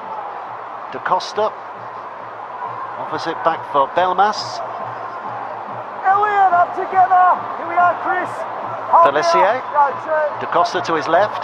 Da Costa now throws it back. A little bit of a juggle. Escaré just moving into dummy half here. No, he's not. It's Felissier who gets there quicker. Goudemont. So they're tottering forward here, the French. A couple of plays to go. It's back with Moore. Teammate running in front of him, so he has to pick another path on this left-hand side. Opposite back on the inside to Langui. Sami Langui. He can finish from that distance. Given half an incentive, but closed down. Felissier on the last tackle, pops it over the top. Domyung's intercepted, and off he goes. Off he goes. Sit back and delight at an athlete in full flight. Domyung, absolutely brilliant. Absolutely brilliant. They love that. Aesthetically perfect, and a second of the game. Unbelievable. And you just knew, sometimes time slows down in games, and when that ball was in the air, you knew Domyung was sniffing around it, you knew he was going to take it, you knew he was going to have the speed, but it was beautiful to watch him open up that stride. It's great, isn't it? I mean, when you see athletes like that, it's just an absolute joy to watch. We showed Josh Adokar last night for Australia, and that's similar. So the scorch marks on the grass, isn't it? Is that fast? Yeah, he's exceptional, and not just that. Like, it's a really smooth running style. Some people are clunky when they run. I'm talking about myself and you, John Kim, predominantly. But Domyung's certainly not clunky. He's smooth, he's elegant, he's graceful, he's stylish. He's a try scorer. He's a star. He's lit up this World Cup. Dave Woods. 11 tries now in 6 games. Count them. Don't just count them, watch them, and be impressed by how he scores them.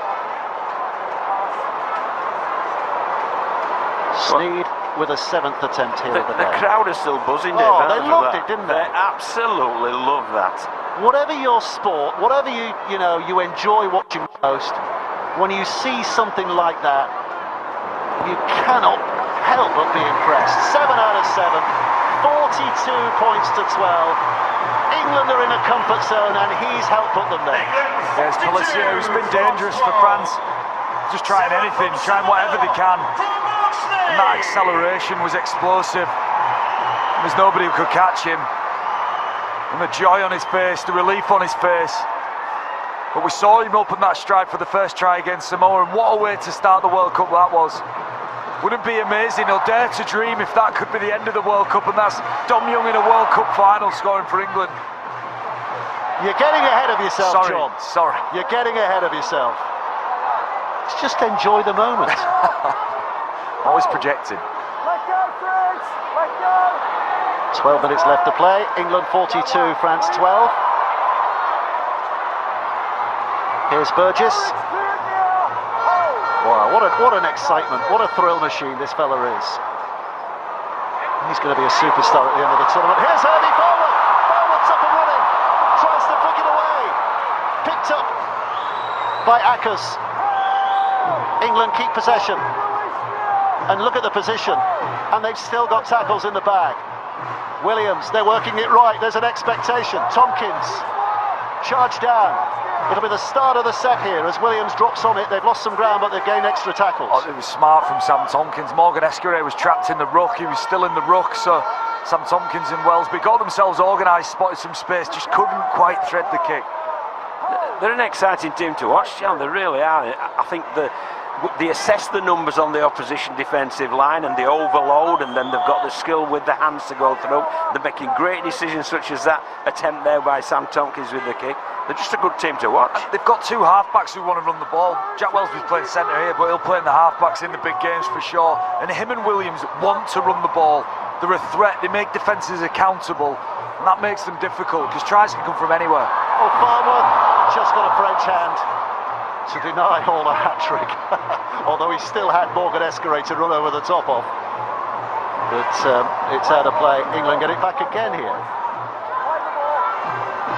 Well, they've rescued this in the second half, haven't they? You know, it may well have been disappointing just prior to half-time, but they've certainly come out, and I'm sure that Sean Wayne, the head coach of England, will be delighted at the response to his discussions, shall we say, at half-time.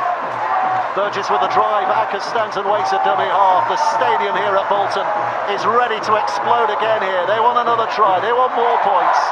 The atmosphere is electric. Bateman offloads. Young, not even he can get through that, so he offers it back on the inside. Wellesby with a little kick, Williams is after it, Esquire too! I love that. That's a case in point, Johnny. Just what we've said, that's a case in point. Right, you work for years to have a connection with players, and sometimes it takes years to develop.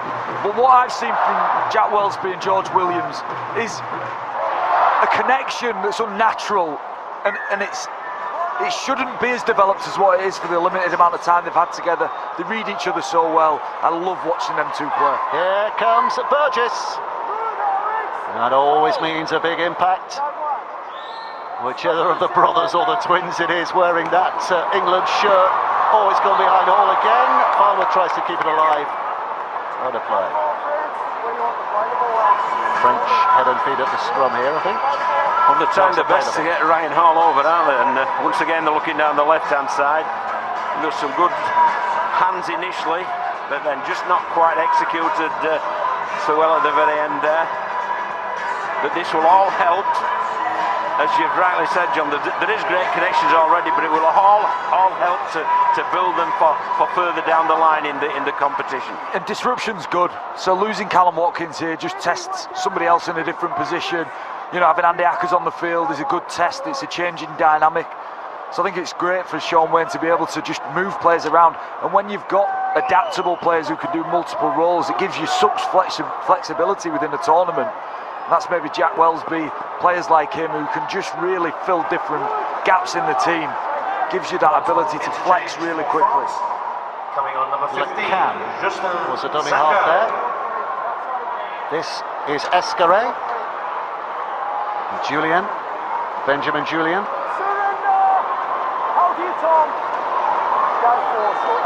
You two get to pick the player of the match as well in a few minutes, so get your thinking caps on.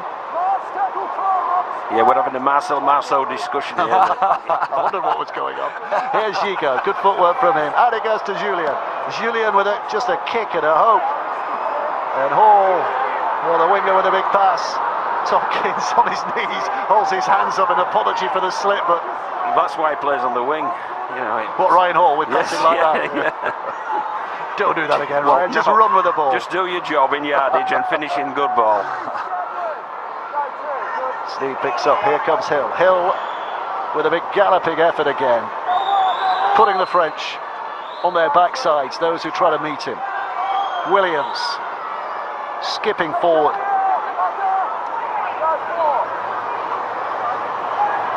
The English with the offload.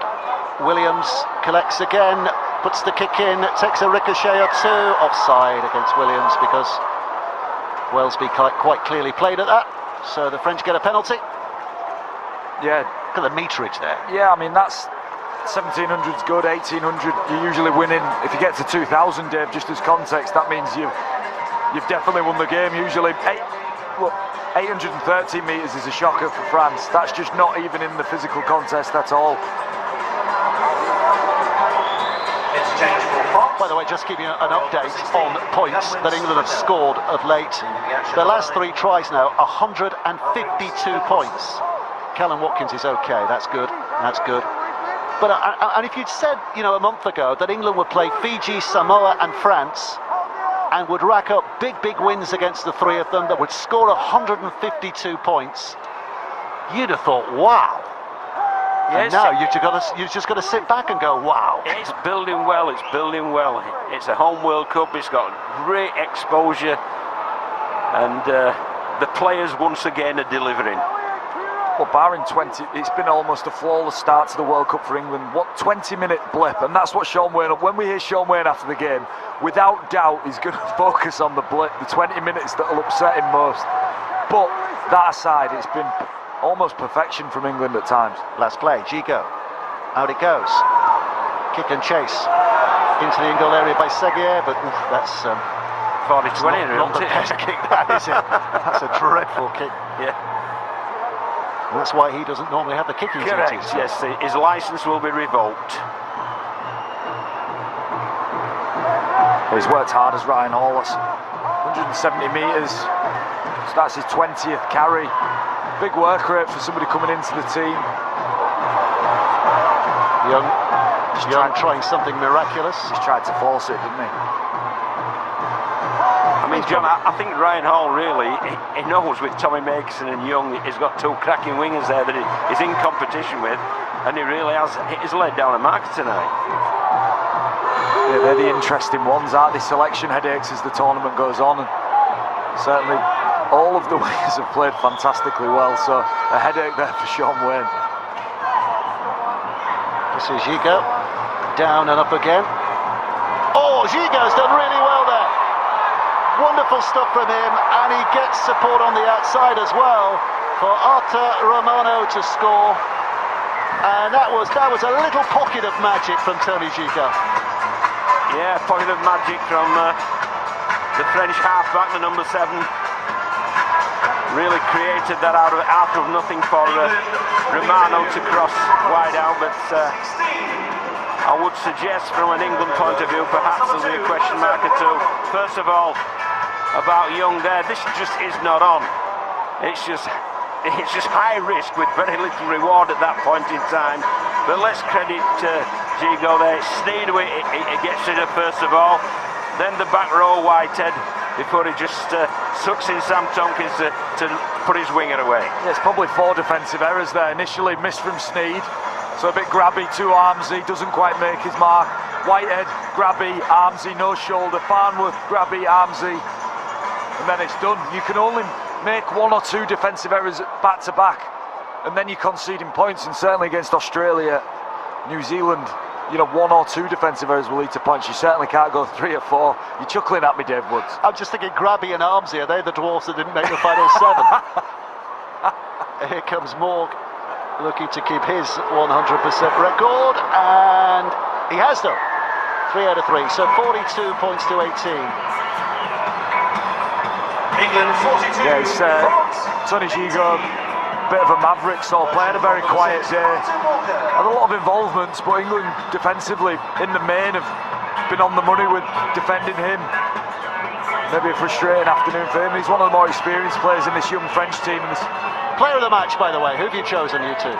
Well, after our Marcel Marceau discussion where we pointed to various names on the team sheet, there's been some great efforts by people like Ryan Hall and Young, and the forwards have been tough with Ackers. But ultimately, when we've really looked at it, we've just felt that George Williams has been the one who's led the team around and come up with some stellar plays. Yeah, I think he's been on the ball a lot. He's getting involved in this, as we see. Centre shot. Jack Wellsby in the middle of it as well. Yeah, but an incredible performance from this Melo will die down, but an incredible performance from George Williams. I love it when he runs the ball. I love it when he takes people on. I love it when he competes. Jack Wellsby competing hard here. Escaré not keen on how fiercely he's competed. And some credit here to Sean Wayne as well as coach, because George Williams, by his own standards, has had a really poor season at Warrington, hasn't he? And if you're picking on form, he maybe doesn't get in.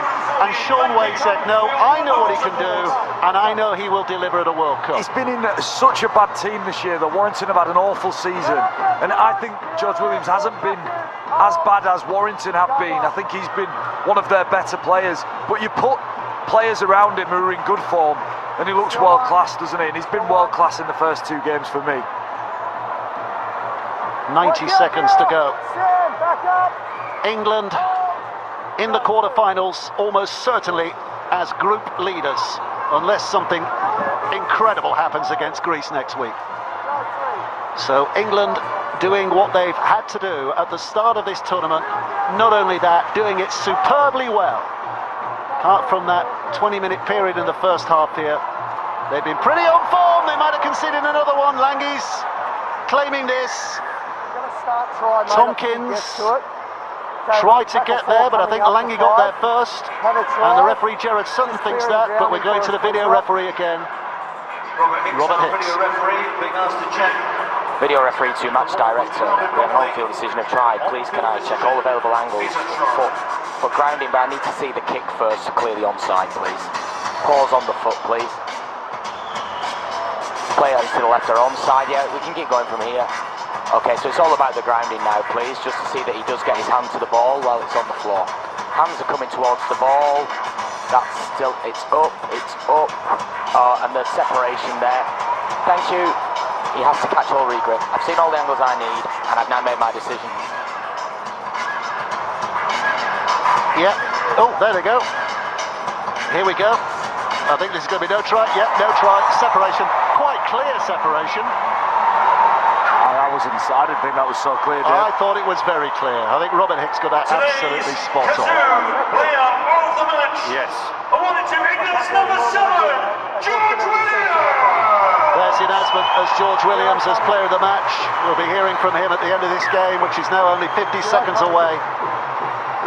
Well, they came, they saw, and they loved it here in Bolton today. Yeah, they'll be very happy. Well, England in patches, but I'm sure certain in the review, John, that Sean Wayne will draw attention to the 18 rather than the 42, and just point out the fact that they need to defend better against the more established international sides. They're blowing up again here. Sam Tompkins and Justin Sangaré, I think, at the middle of this. Well, what Tom Burgess stands up, he's dominated Pelissier in the ruck and then decides to flick Pelissier to one side. Pelissier takes a dive that it would definitely make it in Hollywood. He's tried to milk a penalty, and then the reaction is off the back of that. He's got no place in rugby league. Pelissier should hang his head in shame. Maybe I got that wrong. Yeah. On reflection, somebody owes somebody an apology. I apologise to Pelissier, but he's always involved. I've played against him for years. He's always around these incidents. Tom Burgess, certainly. It looked more of a scrag. It was a push. A nice backtrack though, John. 10 out of 10 for that. Sometimes I wish that replay just come in a little bit quicker. Well, you know? Tom Burgess is in the bin here. Not that that matters, because there's only 15 seconds to go, but it's on report, that might matter. Yeah, it was a bit, I mean, on reflection, that was a bit reckless from Tom Burgess. No need. He takes a round of applause off the fans as he leaves the field, but it's been a good tempered game, and the story is young French professionals playing at a World Cup and learning all the time. And for England, a really exciting 60-minute performance. What a lovely welcome to this stadium as well. The people on reception, a fantastic welcome from Bolton to this World Cup match. Little chip on Chico, Ryan Hall. Go on, Ryan, go 80 metres, can you, for a hat-trick? No, that'll be it. One last play. Tompkins will just take the tackle. Well, we're off to Sheffield next week to watch England complete their group games against the Greeks. And England will go there knowing that they are in the quarterfinals, almost certainly as group leaders. And this is proving to be, so far, a very good more than that, an exceptional English side in this World Cup. The opening 2 wins against